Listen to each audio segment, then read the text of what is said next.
Jacqui-Lee Pryce for Shadowboxruk UK. I'm here with the lovely Kali Reis in a beautiful hotel here in Leeds. How you doing? I'm doing great. How are you? I'm good. I tell you what, it feels good in here. It's nice and comfy. Nowadays you're getting a little... what do they do? What do they call it when you... Because you're getting a bit special. Oh, so I get like the bougie treatment? The bougie treatment. That's what I was talking about all of a sudden now. Yeah, hey, fair play, fair play. He's recognising. I like it. I'll just go along with it. I love the treatment. No, it's beautiful. So today we are here, obviously, for the weigh-in for the Warrington Martinez, or should I say the Martinez Warrington too, because... Yeah. Do you know what I mean? Yeah. Well, he is the champ right now, so... He is. Unified super lightweight champion, boxer, activist, actress, coach, and all-round fucking badass. Well, thank you. My badass is shining very bright today. No, it's good to see you. It's good to see you back in Leeds, enjoying the British weather. It's sunny, actually. Yeah, it's actually warmer here than it is back at home because it's like kind of cold as, spring's trying to bust through, but it was really nice. It's been really nice all week here. So listen, you are here, like I say, for the Martinez Warrington 2.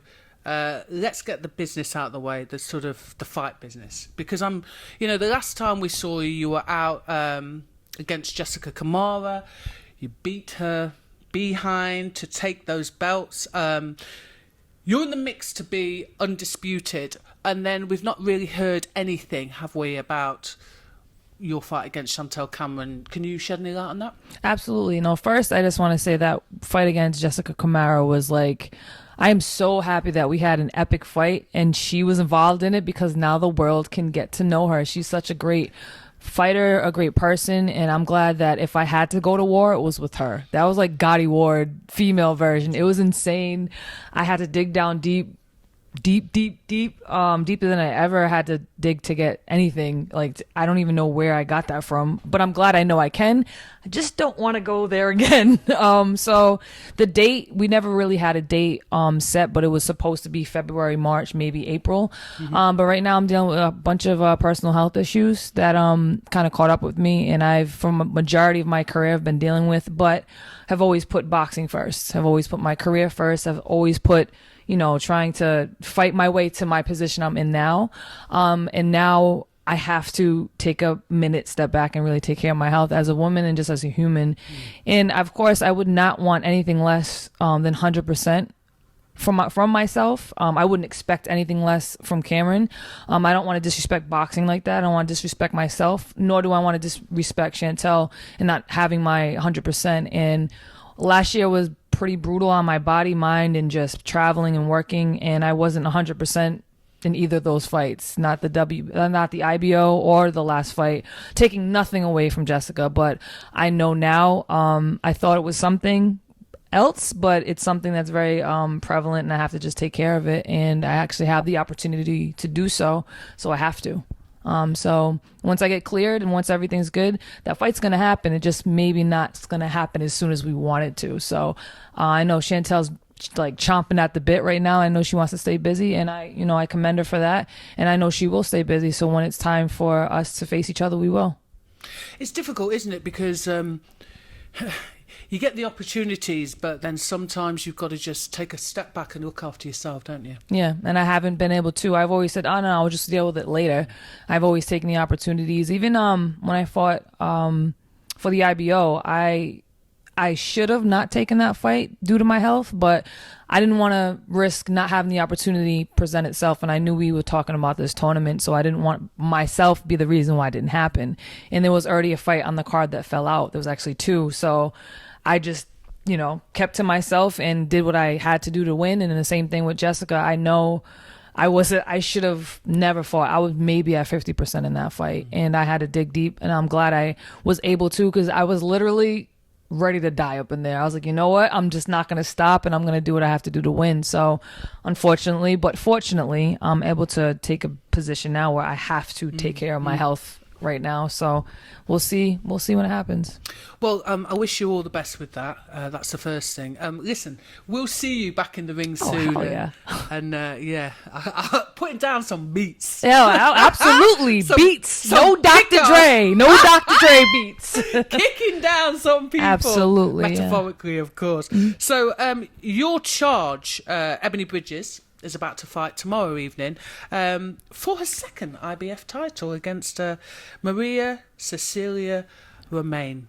So what's your thoughts on that fight? Yeah, it's going to be a great fight. Ebony's been wanting this fight, Roman, for a while. When she first mentioned her, this was maybe around after the Courtney fight. And I'm like, okay, Ebony's a smart woman, business-wise, boxing-wise, brand-wise, all around. And she's always wanted this fight. And that says a lot about her being very still green in the sport, but knowing that she wants that good fight. She doesn't want to take any walkovers or any pedestrians, as people call them. She wants the real fight. Because she's just grafts all the time. She's sacrificed so much, moved here, sacrificed seeing her family, had to live with us for 7 months because of the whole quarantine thing. So I'm just so excited that she's finally here to get this opportunity. She does deserve it, and I think she proved that when she fought Shannon Courtney.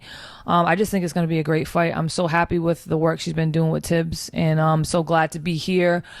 She's in such a great place, and I think Roman is a very good fighter. She's all action, so I know she's going to have to be very switched on the entire 10 rounds and just listen and have some fun too, because I think it's going to be a great fight. She loves to fight, so I can't wait.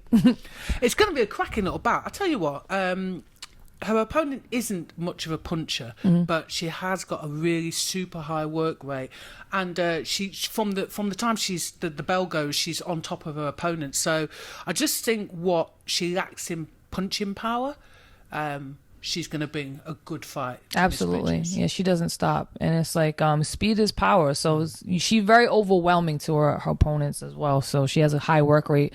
And that's great for Eb. I mean, she has a good toolbox, and she's just been adding on to it. So I can't wait to see when that bell rings. She's been working with Mark Tibbs, and I'm sure you've been kind of keeping an eye on what's been going on, videos and stuff going backwards and forwards.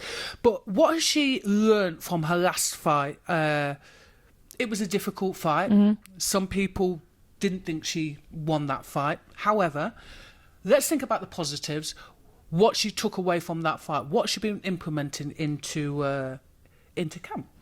She definitely has implemented in this camp from last fight. She didn't use not one jab when her last fight. I was going to say that, don't they teach jabs? Oh, yeah. I mean, I was like, dude, haven't we learned? This is the one thing. So we definitely established that jab in this camp. Thank God, Mark. I mean, he's such a great coach, and even though we were so far away, I could see that we were working on the same things in my mind and in Brian's mind, and so also in Mark's mind. And she knows how me and Brian are with her.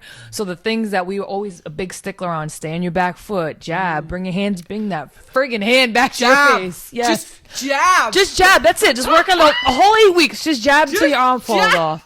So that's one obvious one from last fight that we learned, that you have to start with a jab. You can't just lunge in. I mean, her hand was broken that fight, and because I think she overhydrated a little bit, so she was a little heavier than she should have been. I'm not saying she was too heavy, but she was a little heavier, so her feet weren't as fast. It's a lot more weight to move around. So, but she learned a lot. Also, a big thing is, you may have a game plan. You may think somebody's going to fight a certain way, but when you get in there, it could change. So, game plans. Me and Brian have always been huge on game plans, and not that we didn't have one for that fight. It was just the ability to do so. Now, start with the jab, knowing where everything comes from.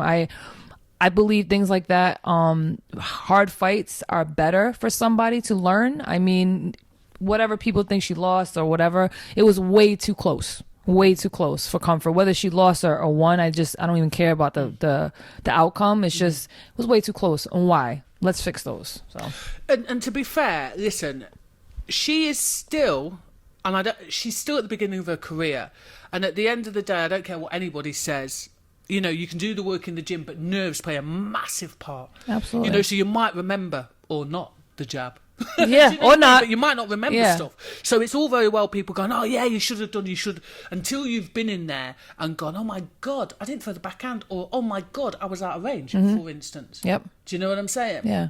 People don't know, do they? And then it was her first time fighting in Leeds, and she's been wanting to fight here. This is her like home away from home, and that crowd is crazy. So, and she just fought 4 weeks prior to that, and was in a camp with somebody else that she's not used to yet. And so, her and Enzo kind of had to learn each other really fast, and she wasn't with us. So it was a lot of things that played into it, but that's neither here nor there. Now we fixed those problems, and new on Saturday. Yeah, boy. So listen, let's talk about. There's another female on this card, Skye Nicholson.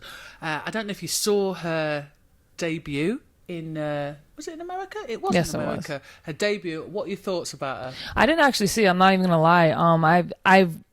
I've heard about how good her amateur record was, and from what I've heard from very trustworthy sources is that her amateur is kind of carrying into the pro a little bit too much. I didn't see it, so I can't. But I understand without even watching her that was a lot of times seasoned amateurs bring that into the pro game, and I don't care what anybody says. Pro and amateur boxing is two totally different sports. So, I did also hear that she doesn't like to watch boxing and she doesn't like to get hit. So I'm kind of wondering why she's in this whole thing. Hello. Listen, I hate being on screen, and look at me now. Yeah, I know. This is true. So when I hear that, it kind of baffles me, because I've taken a little break from watching boxing just because of my situation right now. But I love boxing. That's why I do it.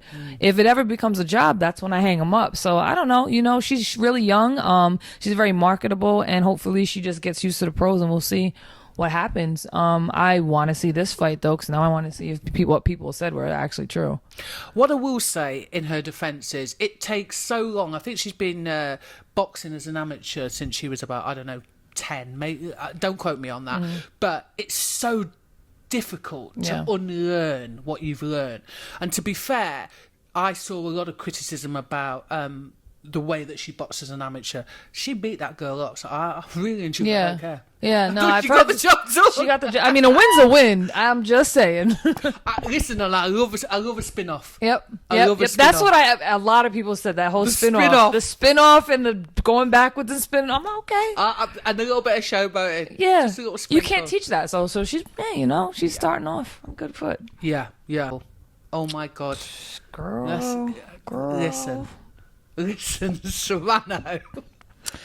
Amanda Serrano and Katie Taylor. Joking aside, because I was so excited. But joking aside, would you have ever thought when you first started boxing that you would have seen a full female card like in Maddie Square Gardens? No. And it's Hello. not $1 million payday main Darling. event against $1 these million! two. I'm like, yo, this is a slow clap for them, because especially where I'm pro for 13 and a half, almost 14 years, and I've been part of boxing as it grew from where I started to now, and I'm blessed to be able to be here, an elite fighter and one of the most relevant female fighters right now, and also to see that, I'm just so proud.